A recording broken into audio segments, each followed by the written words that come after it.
राधे राधे दोस्तों, आज की इस वीडियो में हम जानेंगे हरियाली मावस की कथा के बारे में।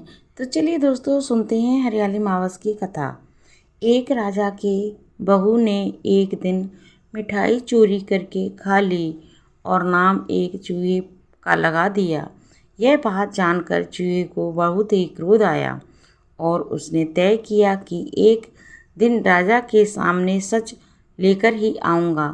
फिर एक दिन राजा के यहाँ अतिथि पधारे और राजा के ही अतिथि कक्ष में सोए। चूहे ने रानी के वस्त्र ले जाकर के अतिथि के पास रख दिए।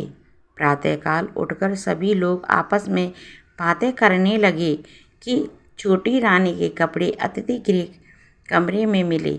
यह बात जब राजा को पता चली तो उस रानी को घर से निकाल दिया। रानी प्रतिदिन संध्या को दिया बाती करती थी और जो बाती और पूजा करके गुड़ धानी का प्रसाद बांटती थी। फिर एक दिन राजा शिकार करके उधर से निकले तो राजा की नज़र रानी पर पड़ी। राजा ने महल में आकर देखा कि आज तो वृक्ष के नीचे चमत्कारी चीज़ है।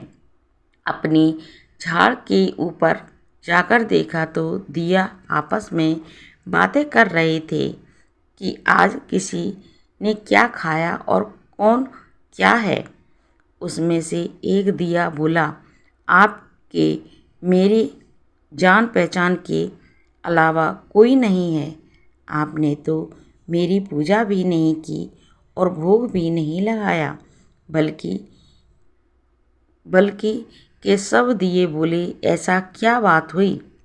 जब दिया बोला, मैं राजा के घर का हूँ। उस राजा की एक बहू थी। उसने एक बार मिठाई चोरी करके खा ली और चूहे का नाम लगा दिया।